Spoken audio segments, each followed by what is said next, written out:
Och det finns ett gammalt talesätt här på Gotland så att när man skär tårtbitar, om den blir ståendes, då blir man gift.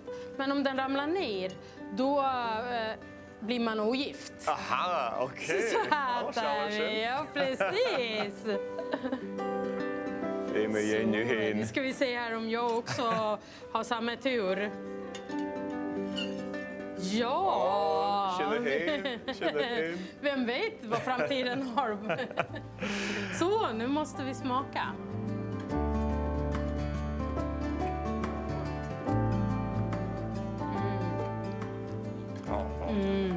Agus chili. Jag känns Scania.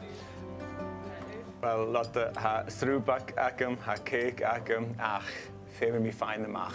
Det är dalsen gälla. Och du ska bara veta vad jag har hört. Oish.